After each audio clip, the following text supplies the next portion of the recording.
우리가 이 자동차를 타고 다니면서 안전벨트를 잘 매는 것이 얼마나 중요한가 하는 것을 우리가 잘 보고 있습니다. 자동차 사고가 날 때마다 안전벨트를 맨 사람과 매지 않은 사람의 차이가 아주 큰 것을 보게 됩니다. 최근에 이 한국의 국토해양부라고 하는 데서 자동차 전복 사고가 났을 때 안전벨트를 착용함으로써 사망률을 줄일 수 있다는 것을 국민들에게 알리기 위해서 실제 자동차, 특별히 버스 전복 실험을 했다고 합니다. 이 버스가 시속 25km로 주행하는 중에 6m 언덕 아래로 구를 경우에 안전벨트를 맨 그룹과 매지 않은 그룹의 결과를 측정했습니다. 그런데 안전벨트를 매지 않은 그룹은 천장과 벽, 의자 등의 머리나 가슴을 심하게 부딪혀서 안전벨트를 맬 때와 비교했을 때 상해 가능성이 18배 높았다고 합니다. 또한 안전벨트를 착용하지 않을 경우 자동차 밖으로 튕겨 나갈 확률이 안전벨트를 착용할 경우보다 24배나 높았다고 합니다. 이 안전벨트를 하는 것이 얼마나 중요한가 하는 것을 실험 결과로 보여준 것이지요. 우리 그리스도인들에게도 신앙과 삶을 지켜주는 안전벨트가 있습니다. 우리 그리스도인들의 삶의 안전벨트가 있습니다. 그것이 무엇일까요? 무엇이 우리 그리스도인들의 신앙의 안전벨트일까요? 하나님 앞에서 단을 쌓고 하나님의 이름을 부르는 것입니다. 단을 쌓으며 예배하고 하나님의 이름을 부르며 그분과 교제할 때 하나님이 그 사람을 인도해 주시기 때문에 그 사람이 절대적으로 안전합니다. 그런 사람들은 하나님의 손 안에서 보호를 받기 때문에 어떤 것도 그 사람을 사로잡을 수 없습니다. 이것을 다른 구약 성경 용어를 빌려오면 하나님이 친히 불성과하게 되어 주시기 때문에 그 사람이 절대로 안전한 것입니다. 그러므로 그리스도인들은 하나님을 예배하고 하나님과 교제하는 삶에 우선순위를 두어야 됩니다. 그런데 오늘 이 시대가 점점점 시간이 흘러가면서 안타까운 일들이 많이 발생하고 있습니다. 많은 사람들, 특히 청년들이 하나님을 높이는 예배의 자리를 떠나고 있습니다. 하나님을 교제하기 위해서 성경을 읽고 기도하는 삶을 포기하고 있습니다. 주일학교 통계에 의하면 주일학교 출신 75%가량이 교회를 다 떠나버린다 그렇게 말해요. 주일학교를 졸업하는가 동시에 약 75%가 교회를 떠나버린다라고 말하고 있습니다. 여러분 젊은이들을 잘 들여다보시기 바랍니다. 성경을 읽으면서 하나님과 교제하고 하나님 앞에 단을 쌓기 위해서 예배하는 것을 쉽게 던져버립니다. 특별히 삶에 시험이 찾아오면 제일 먼저 결정하는 것이 단 쌓는 것 없애버리고 성경 읽고 하나님과 교제하는 삶을 포기해버리는 것입니다. 내가 지난 학기에 대학부 친구들에게 성경을 읽자고 그토록 강조를 하고 내가 화도 냈어요. 물론 화낸다고 읽어지는지는 모르겠어요. 그래서 내가 이제 우리 집에 그룹들 와가지고 물어봤어요. 각각 물어보면서 성경을 읽냐고 하니까 아주 당당하게 안 읽는다고. 그래서 내가 그랬어요. 막 미쳤구나 내가 그랬어 걔한테. 그랬더니 막 얼굴이 빨개갖고 나한테 막 달라들려고 그러더라고. 근데 또 내가 만만치 않아 보이잖아요. 그러니까 약간 꼬리를 낮추더라고요. 내가 넌 미쳤다고 그랬어. 그러니까 내가 왜 미쳤어요? 그러더라고. 왜 성경을 읽지 않느냐? 내가 막 그랬어요. 어떻게 성경을 읽지 않고 그리스도인의 삶을 산다고? 성경을 읽지 않으면서 어떻게 입만 열면 어쩌고 저쩌고 화려한 수사들을 동원하면서 건강한 그리스도인 양 그렇게 하냐고 내가 막 도전했어요. 얼마나 많은 그리스도인들이, 얼마나 많은 그리스도인 청년들이 성경을 읽고 기도하면서 하나님과 교제하는 삶을 포기하는지 모르는 것입니다. 왜 그런 결정을 하게 되는 것입니까? 왜 많은 사람들이 인생의 가장 중요한 것이 단을 쌓고 하나님과 교제하는 것이라고 말하는데도 왜 사람들은 쉽게 그것을 던져버리는가 하는 것입니다. 예배와 그분과 교제하는 것이 크게 중요하다고 생각하지 않는 것입니다. 그런 것들이 우리 삶의 안전벨트가 될 수 없다고 생각하는 것입니다. 하나님은 종교 영역에서만 역사하는 거지 하나님 우리 삶의 안전을 책임져 주시고 우리 인생의 공급자가 될 수 있다고 생각하지 않는 것입니다. 그렇기 때문에 하나님 앞에 단쌓고 하나님과 교제하는 것을 쉽게 던져버리는 것입니다. 그러나 성경은 아브라함을 통해서 그렇지 않다고 단호하게 말씀합니다. 믿음의 조상인 아브라함을 통해서 절대로 그렇지 않다고 말씀합니다. 아브라함이 약속의 땅인 가나안에 살 때는 절대적으로 안전했습니다. 성경을 잘 읽어보세요. 비록 인간적으로 보면 불안전해 보이고 인간적으로 보면 나그네 삶을 사는 것 때문에 굉장히 불안전해 보였지만 가나안 땅에 살 때는 아브라함이 절대적으로 안전했습니다. 그러나 그 땅을 떠나서 애굽으로 내려가는 순간부터 위기가 계속되었습니다. 왜 그런 것입니까? 왜 가나안 땅을 떠나서 애굽으로 내려가는 순간부터 삶의 위기가 찾아온 것입니까? 기근이라는 시험을 피하여 약속의 땅을 버리고 애굽으로 도망가는 순간부터 하나님을 예배하는 단이 사라지고 하나님과 교제하기 위해서 하나님의 이름을 부르지 않았기 때문입니다. 창세기 12장을 끝까지 읽어보시면 가나안 땅을 떠난 이후에는 한 번도 단을 쌓고 여호와의 이름을 불렀다는 말이 없습니다. 창세기 13장 가나안 땅에서 엄청난 고생하고 값지불한 후에 애굽 땅에 올라가서 다시 단 쌓았던 장소로 돌아갔더라 그렇게 되어 있습니다.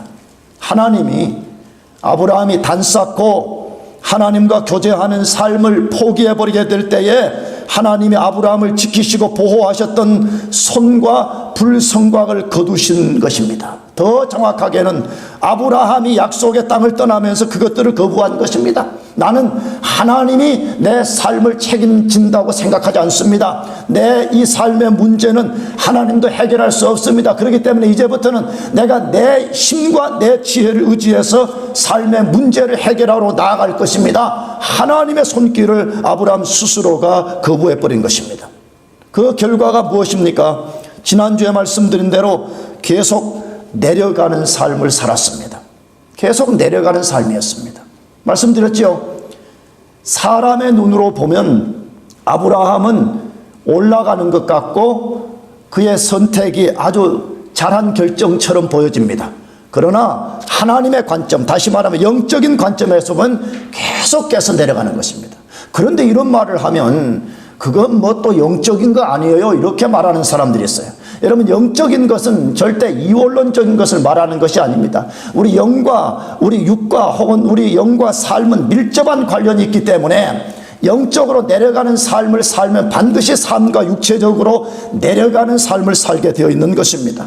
나가서 내려가는 삶을 살게 되면 그건 죄 짓는 것이라고 성경이 말합니다. 내려가는 삶 자체가 곧 죄를 범하게 되는 것이라고 말합니다. 내려가는 자체가 하나님이 정한 약속의 땅을 떠나서 내려가는 순간부터 죄를 범하게 되는 것이라고 말씀합니다.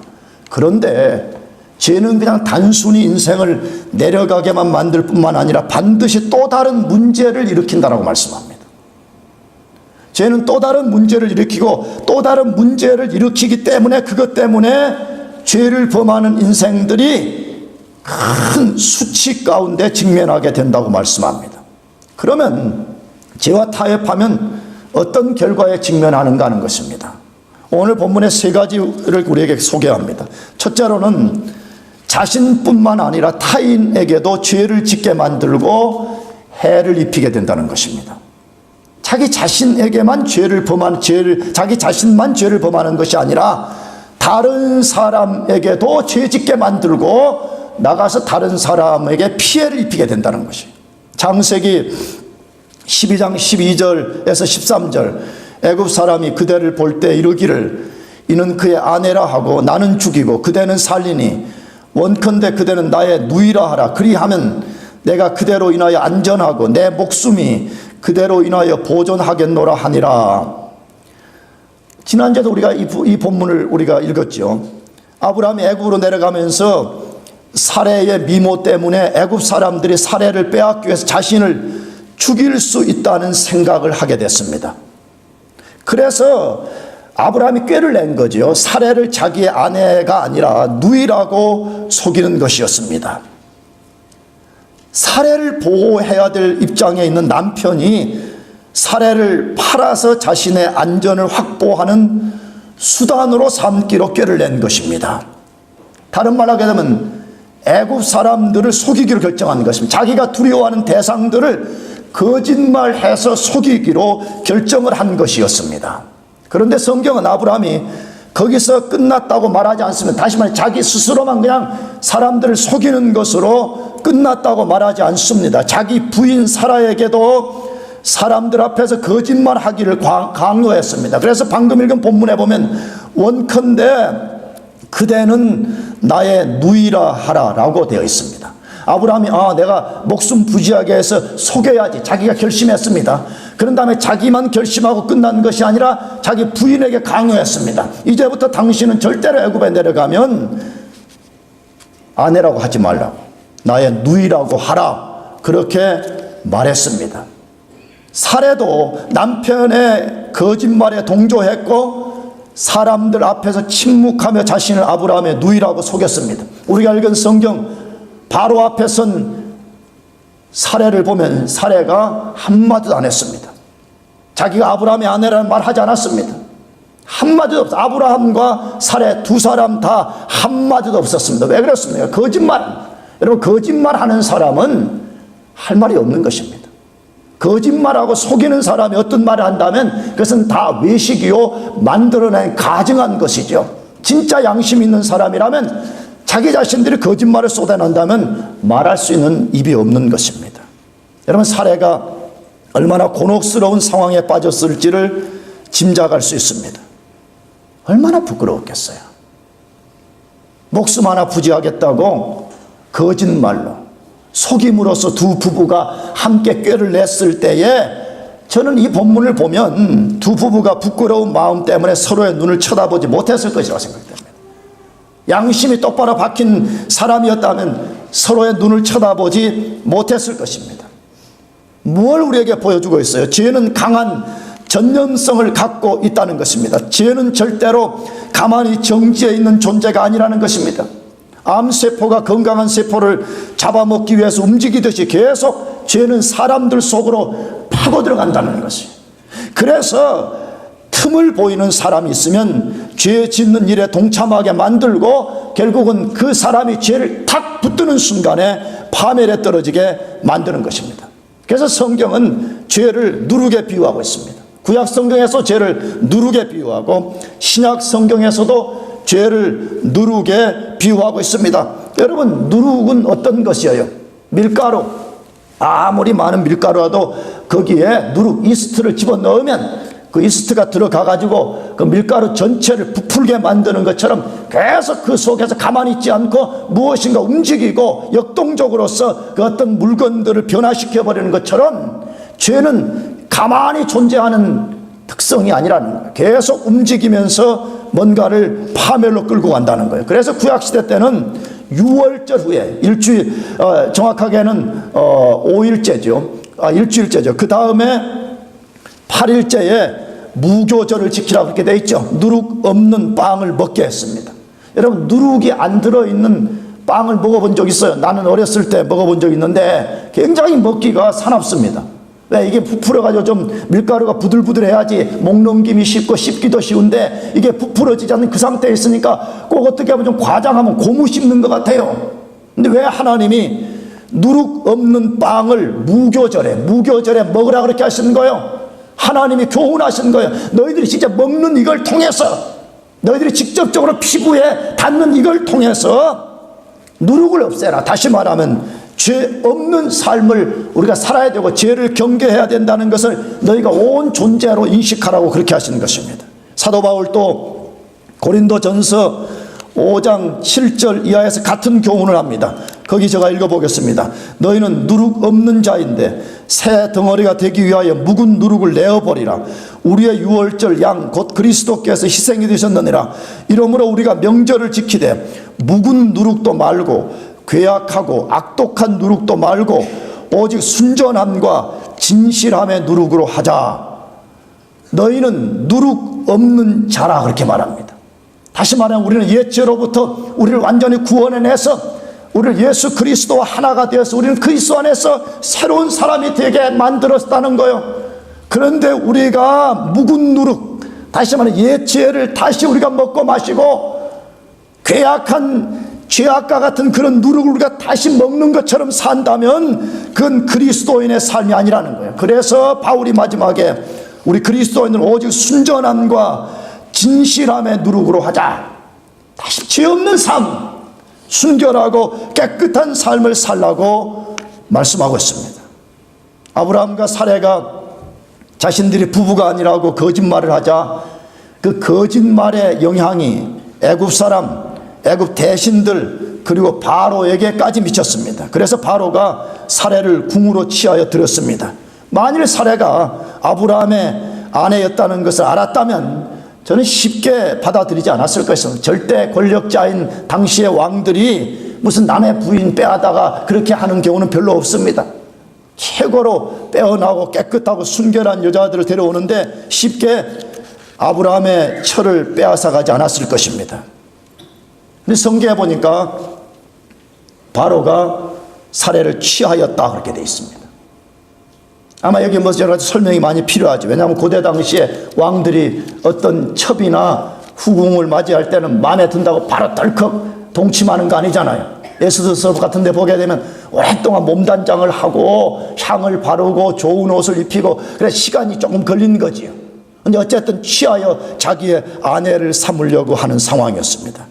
그런데 그 일로 인해서 하나님이 바로에게 큰 재앙을 내리셨습니다. 창세기 12장 17절에 보면 여호와께서 아브라함의 아내 사레의 연고로 바로와 그 집에 큰 재앙을 내리신지라라고 되어 있습니다. 물론 이것은 우리가 다음 주에 좀 소개를 해야 될 것 같습니다. 하나님이 무엇 때문에 바로와 그 집에 재앙을 내리셨는지를 좀 더 우리가 살펴봐야 될 것입니다. 그러나 분명한 사실은 이 두 사람 아브라함 사라의 죄 때문에 그들의 거짓말 때문에 그들의 속임 때문에 어쩌면 지금 바로와 그 집에 큰 재앙이 임하게 된 것입니다. 그들의 거짓말이 바로와 그 집에 큰 재앙을 불러들인 것입니다. 그 큰 재앙이 무엇인가 구체적으로 소개되어 있지는 않습니다.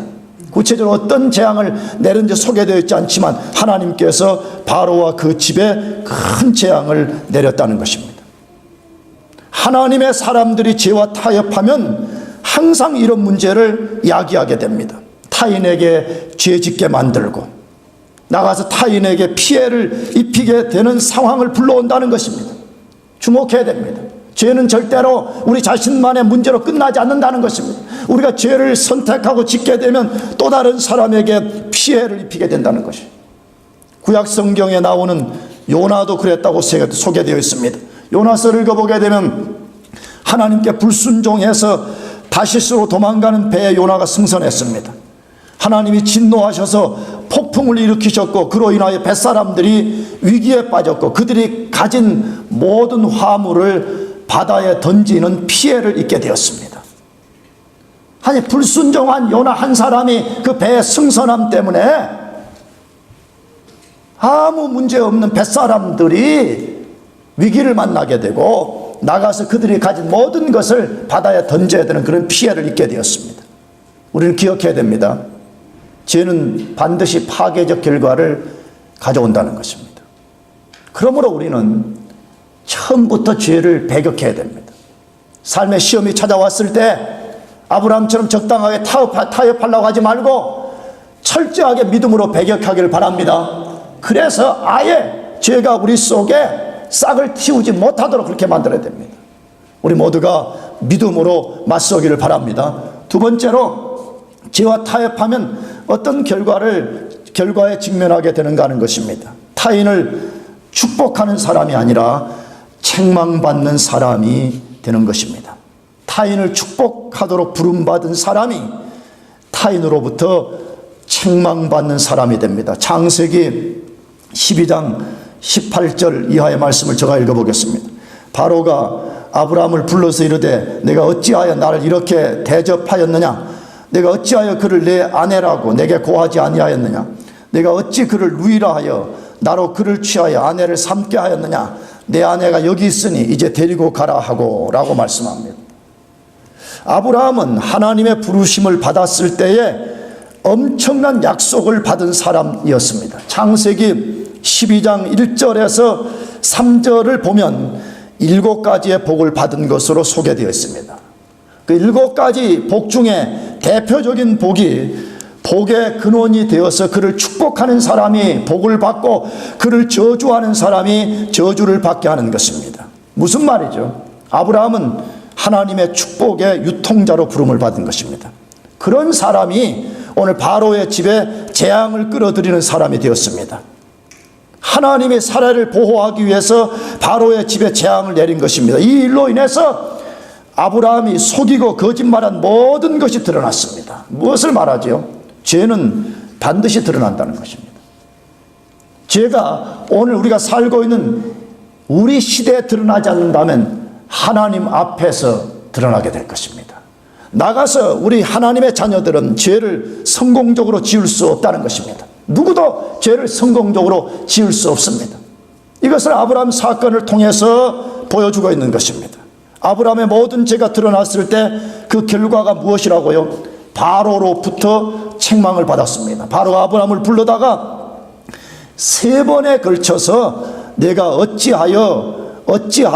어찌라고 이렇게 소개하고 있습니다. 거기 18절 19절에 내가 어찌하여 나를 이렇게 대접하였느냐, 내가 어찌하여 그를 내 아내라고 내게 고하지 아니하였느냐, 내가 어찌 그를 누이라 하여 나로 그를 취하여 아내를 삼게 하였느냐라고 소개되어 있습니다.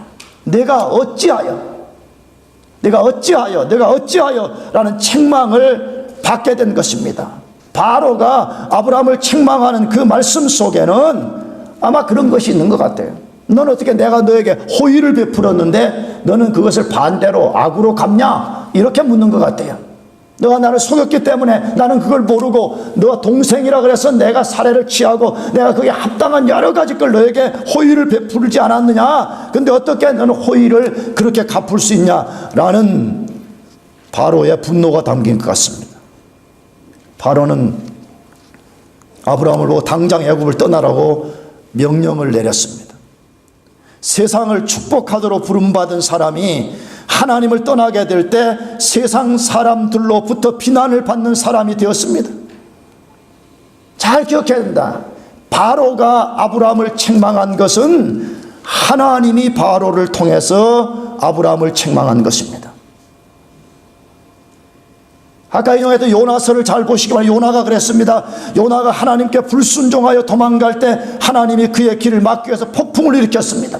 뱃사람들이 제비를 통해서 그 폭풍이 노아의 불순종 때문에 하나님이 일으키신 것을 알았습니다. 그때 선장이 배 밑창에 자고 있는 요나를 불러내서 내가 어찌하여라고 책망했습니다. 세상에 하나님의 말씀을 전하도록 부름받은 사람들, 이 절망의 세대에 하나님의 복을 유통하도록 부름받은 사람들이 세상 사람들로부터 반대로 책망받는 사람들로 돌변해버린 것입니다. 누구든지 간에 하나님께 단 쌓는 것과 여호와의 이름을 부르는 것을 버리면 세상으로부터 책망받는 사람이 될 가능성이 아주 높습니다. 아브라함과 요나는 그의 직책이 무엇이었습니까? 두 사람 다 선지자였습니다. 아브라함도 선지자라고 성경에 소개되어 있습니다. 요나도 선지자였습니다. 그러나 그들이 단 쌓는 것, 여호와의 이름 부르는 것을 던져버리고 불순종의 길에 들어설 때 내려가는 삶을 살았고 세상 사람들로부터 책망받는 사람이 되었습니다. 사랑하는 교우 여러분, 우리 인생은 어차피 이런저런 시험을 만나게 되어 있습니다. 이 시험을 만났을 때에 오늘 아브라함처럼 타협하고 도망가고 속이고 하나님께 단 쌓는 것 버리고 여호와의 이름 부르는 것을 포기해 버리게 되면 아브라함처럼 비참하게 된다고 성경이 말씀하고 있는 것이에요. 근데 어떻게 오늘 우리가 쉽게 단 쌓는 것을 버리고 쉽게 여호와의 이름을 부르면서 하나님 의지하는 삶을 버려버리냐는 것입니다. 말이 안 되는 것입니다.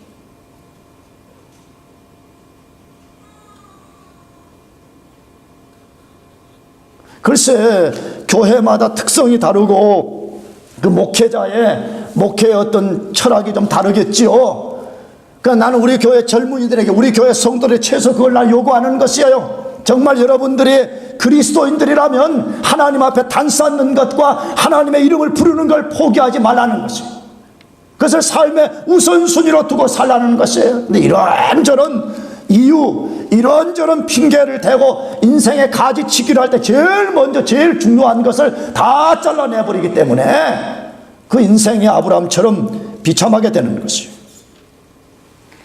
교회가 책망받는 이유가 어디에 있습니까? 오늘 미국 교회도 여러 가지 뉴스를 보니까 대형 교회 목회자들이 뻥뻥 넘어지고, 한국 교회는 정말 다 그런 거 아니겠지만 멀리서 들려오는 뉴스를 보면 참 가슴이 아프고, 같이 교회된 멤버들로서 좀 어찌해야 될 바를 모르는 그런 처참한 상황이 있다는 것을 보게 됩니다. 왜 그렇게 한국의 교회가 많고 겉모습은 그렇게 대단하게 화려해 보이는데 한국 교회가 계속해서 이 세상의 지탄을 받고 있는 것이에요? 저는 딱 한 가지라고 봅니다. 하나님을 떠나버린 것입니다. 예배당은 화려하고, 예배는 말도 못하게 화려하고, 온갖 성가대와 찬양팀과 박사학위를 몇 개씩 받은 그런 목회자들이 가운을 입고 와서 설교하고 있지만 실제 그 속에 하나님의 임재와 하나님이 높임받는 예배가 없다는 것이죠. 하나님을 떠나버리는 순간에 하나님의 불성곽이 거두어지고 그 불성곽을 지탱하는 하나님의 손길이 떠나버린 것입니다.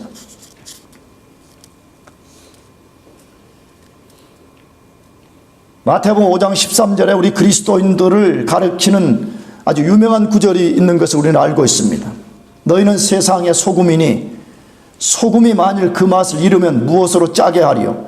후에는 아무 쓸데없어 다만 밖에 버리고 사람에게 밟힐 뿐이니라.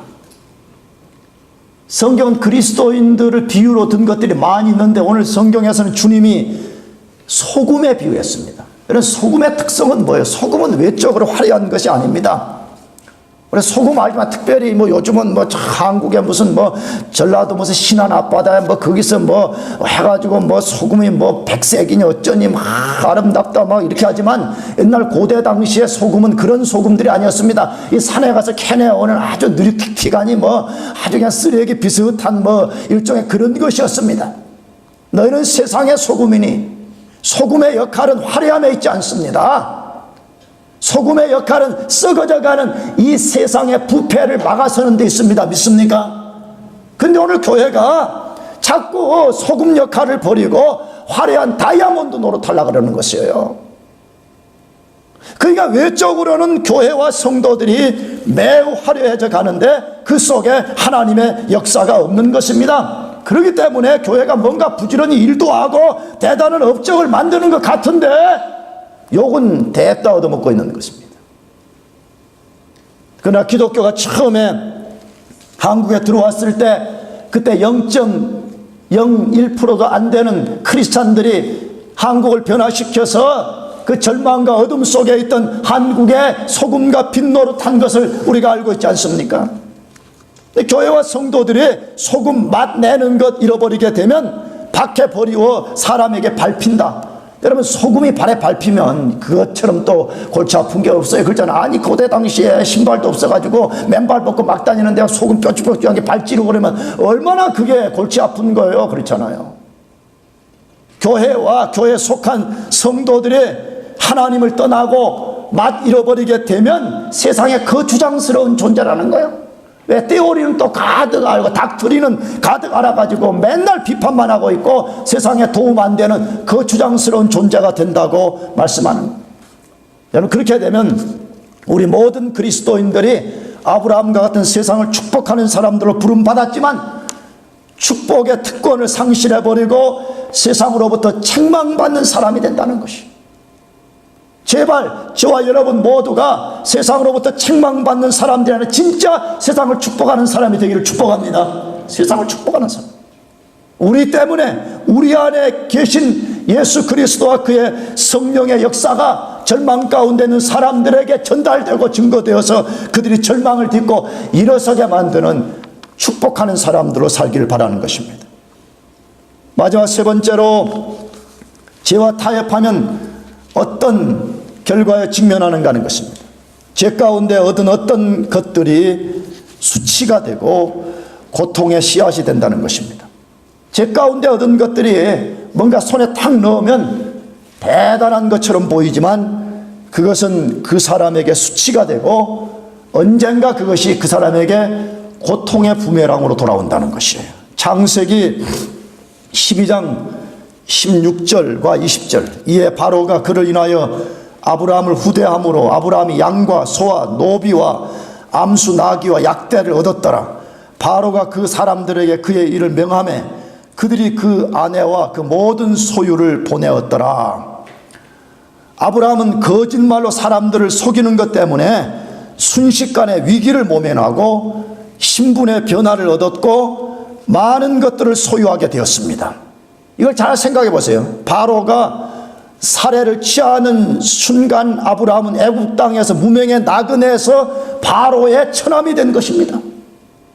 신분적으로 엄청난 변화를 얻은과 동시에 일시적으로 대단한 안전을 확보하게 되었습니다.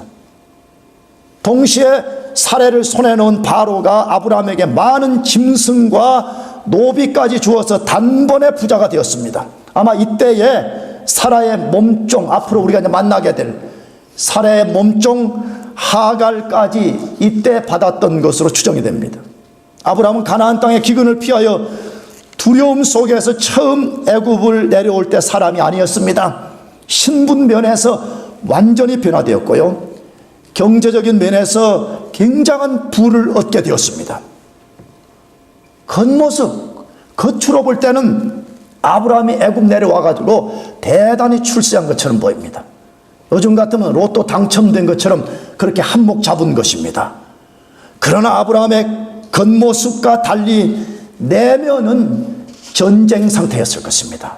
제일 먼저 후회, 내가 왜 이랬을까?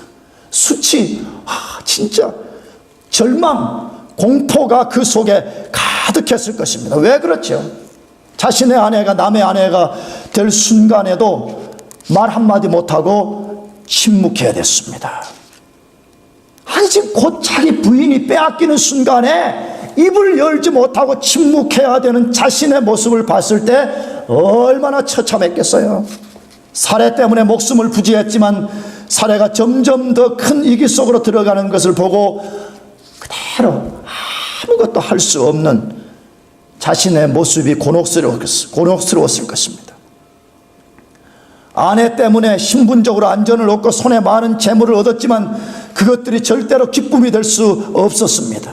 오히려 그것들을 볼 때마다 수치스러웠고, 아니 전 이렇게 감정이입을 해보면 죽고 싶을 것 같습니다. 죽고 싶어. 차라리 죽는 게 낫겠구나. 아마 그런지 모르죠. 아브라함이 만일 이 모든 상황을 처음으로 돌릴 수 있다면, 돌릴 수만 있다면, 타임머신을 타고 돌아갈 수만 있다면 나는 당장 가나안 땅으로 돌아가서 비록 그 땅에 기근이 있지만 기근 속에서 하나님께 단쌓고 여호와의 이름을 부르겠다고 생각했는지 모릅니다. 그러나 성경을 보면 그렇게 쉽게 결단했다고 되어 있지 않습니다. 계속 더 깊은 수렁 속으로 들어간 것으로 묘사되어 있습니다. 분명히 자기 생각으로는 내가 잘못 내려왔구나, 내가 할 수만 있다면 다시 당장이라도 올라가야 되겠다고 생각했어요. 그러나 그렇게 하지 못했다고 되어 있습니다. 저는 이것이 대부분의 모든 인간이 죄 가운데 빠져들 때 겪는 공통적 현상이고 결과이기 때문에 그렇습니다. 여러분, 이건 우리 이야기잖아요. 우리도 죄를 선택하고 죄 가운데 빨려 들어가기 시작하면 생각은 이러면 안 되는데, 이거 빠져나와야 되는데 라고 생각만 하지 결단을 못하는 것입니다. 계속 그 늪에 빠져가지고 허우적거리는 것처럼 그렇게 살고 있는 것이 우리 모습 아니에요? 아브라함은 진퇴양난 상황에 빠졌습니다. 이럴 수도 없고 저럴 수도 없었습니다. 왜 그랬었어요? 자기 사실을 밝히게 되면 거짓말했다는 것 때문에 바로에게 죽임당할 수 있었습니다. 밝히지 않게 되면 살해를 잃게 될 수도 있었습니다. 여러분, 이것이 그리스도인들이 죄를 선택할 때에 빠져드는 상황인 것입니다. 죄는 굉장히 우리에게 유혹을 가져줍니다. 너가 죄를 선택하면 내 굉장한 기쁨이 있을 것이다. 지금 너가 상상하는 것보다 상상할 수 없는 인생의 행복이 찾아올 것이라 선택해라 라고 말합니다. 그러나 선택하는 순간에 아브라함처럼 되어서 죄 속에서 진퇴양난의 상황에 빠지게 되는 것입니다. 인간의 힘으로는 빠져나올 수 없다고 성경이 말해요. 그런 상태까지 들어가 버리면 인간의 힘으로 할 수 없다라고 되어 있어요. 그래서 하나님이 극적으로 개입하셔서 아브라함과 사례를 보호해 주신 것입니다. 하나님이 극적으로 왜 그렇게 하셨는가는 우리가 앞으로도 공부해 봐야 되겠죠. 하나님의 개입으로서 아브라함이 그 속에서 빠져나왔습니다. 그때 아브라함이 바로로부터 책망을 받고 그가 얻은 소유물을 가지고 가나안 땅으로 돌아왔더라 그렇게 되어 있습니다. 세상 사람들은 이런 걸 좋아합니다. 그래도 뭐 좀 어려움은 겪었지만 재물도 많이 얻고 요즘 말로 하면 돈도 많이 벌고 얼마나 좋아. 이거 갖고 짜장면도 사 먹고 짬뽕도 사 먹고 얼마나 좋아. 이렇게 말하면서 축복이다, 축복이다. 비록 내가 고난은 받았지만 축복이라고 말합니다. 그러나 성경은 그건 축복이라고 말하지 않습니다. 그것들이 고통이라고 말하고 있습니다. 어떻게 해서 그것이 고통이 되었습니까? 왜 아브라함이 얻은 소유와 노비와 그 많은 것들이 고통이 되었습니까? 이제 우리가 곧 읽을 창세기 13장을 보면 아브라함은 많은 소유 때문에 자신의 목자들과 롯의 목자들이 싸우다가 결국 롯과 헤어지게 되는 일이 벌어졌다라고 소개되어 있습니다. 거기 보니까 롯의 목자들과 아브라함의 목자들이 싸우는데 그 가나안 족속들이 있었더라 그렇게 돼 있어요. 뭘 보여주죠? 성경은 압축해서 보여주는 거잖아요. 지금 이방 땅에 들어가서 가나안 땅에 들어가서 빛을 비춰야 되는 아브라함의 모든 일행들이 가서 하나님 모르는 이방인들 앞에 싸움질하고 있대요. 싸움질. 뭐 때문에? 너무 소유가 많아져 가지고 애국 갔다 와가지고 아브라함도 실컷 얻었지, 롯도 실컷 얻었지. 그래가지고 그 실컷 얻은 것이 그 땅에서 서로 함께 거할 수 있는 대판 싸움이 벌어져가지고 아브라함이 자기의 아들 같은 조카를 버려야 했습니다. 떠나게 됐습니다. 물론 롯을 떠나야 되는 신학적인 다른 이유도 있지만 그러나 인간적으로는 아브라함이 얼마나 고통스럽겠어요.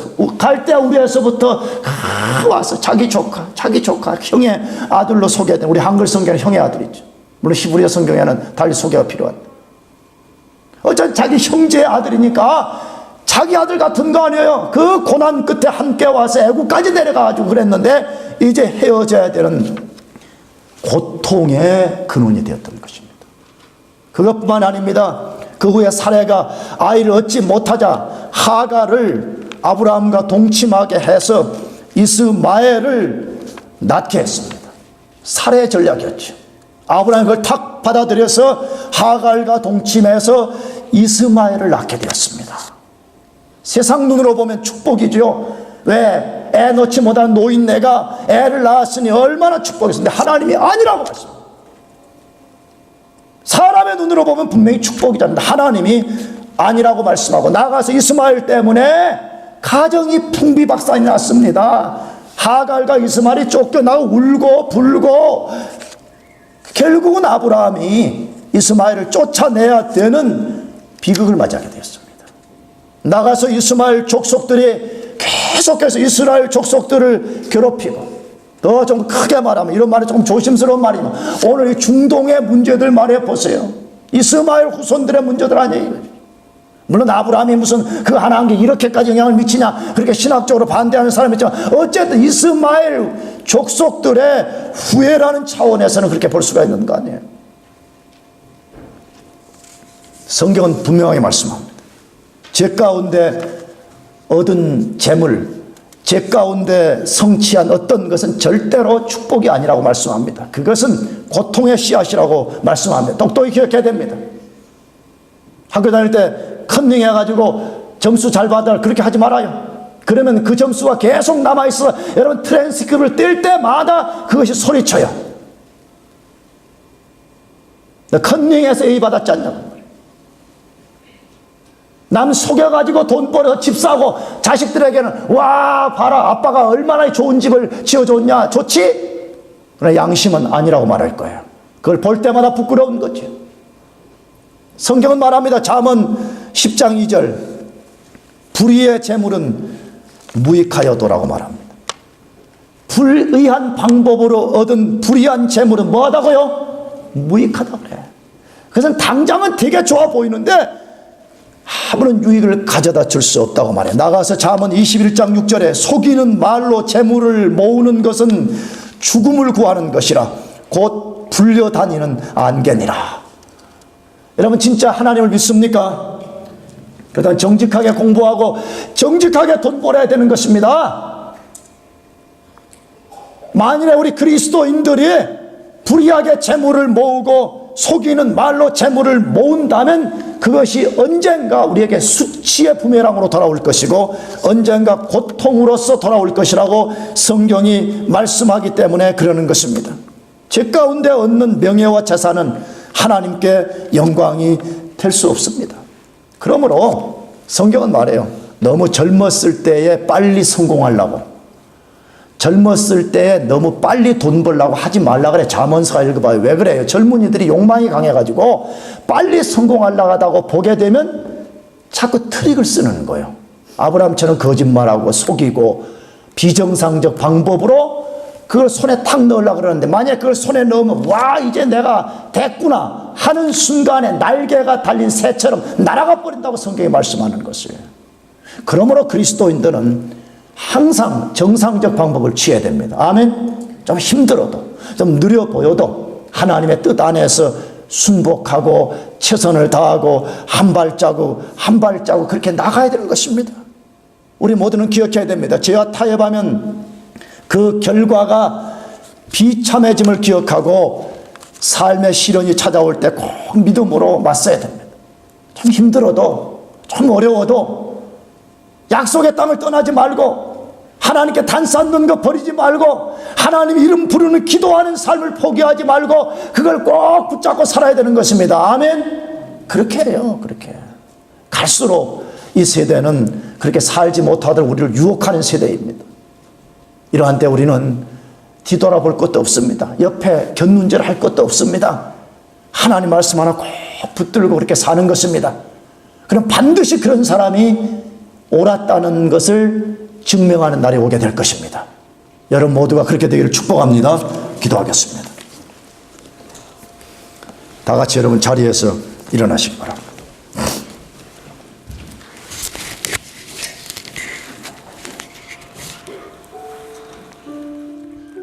우리 같이